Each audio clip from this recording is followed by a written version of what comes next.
Well, I spent most of last week in the USA, and we had, contrary to what some of the media depicted here, a very productive few days in Washington with our friends in Capitol Hill, and later in New York. And I was able to raise with the administration the case of Pat Finnegan, other matters which go back to previous agreements which the British have resided from, whether it's the Bill of Rights or Civic Forum. And also, of course, I briefed them on ongoing efforts by us to get the DUP back to their obligations under the Stormont House Agreement on matters of social protections and welfare entitlements to people who are dependent on the state to mind them. And those talks, as you may know, continue under the leadership of Martin McGuinness, and we're quite hopeful. One can't be certain, but we're quite hopeful that the progress which has been made, the avenue which has been identified to see the implementation of that part of the agreement, will be tied down with the detail before very long. However, that's work in progress, and we wish Martin and our team up at Stormont well. We're here in Tyrone as I speak, and we're launching the election campaign for Michelle Gildernews, and I was just reflecting as I was getting my notes ready about the Bobby Sands election campaign,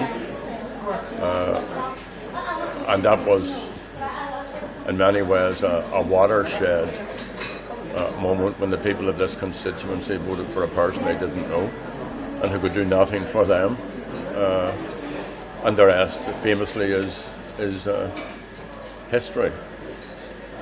It's also, I think, talking about the welfare rights issues, worth reminding you that our policy on these matters isn't dictated or determined by geography. It's based upon our core Republican values, and Bobby Sands articulated this very well in his writings. And because of our core values are about citizens' rights, that's why this government in Dublin is such a bad government, because it set aside the rights of citizens in order to give a very unfair advantage to the elites. But I was heartened by the huge turnout at the water charges demonstration yesterday.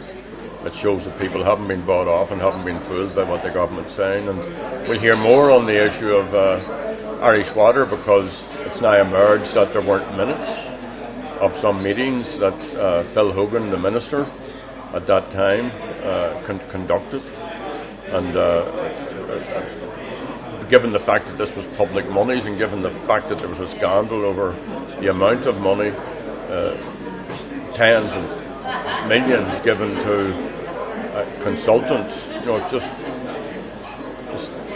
Fianna Fáil politics under a Fine Gael government. And remember, Phil Hogan's now in the European Union, but there are still hugely important questions which he hasn't answered about why he set aside a planning inquiry which had been set up by John Gormley, his predecessor. One of his first acts, Phil Hogan's first acts, was to scrap that. So we're only to believe that planning corruption took place in Dublin. So I think that story's going to run. And back here in Tyrone, it will be a big challenge. The election is on May the 7th. This constituency is the biggie. Michelle only won it by one vote, 4 initially, and then after a recount or an appeal, 1 vote. So if everybody realised just how important 1 vote is, and by the way, it was me who got that 1 vote.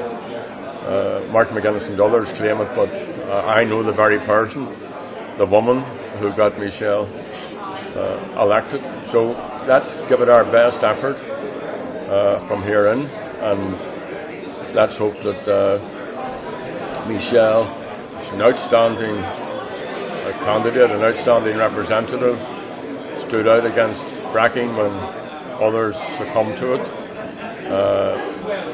The real target for the electoral pact between the unionist parties is Michelle Gildernews, and it's a very, very negative alliance, and it's about actually impeding progress and impeding the process for change. So let's make sure the best woman wins in this contest.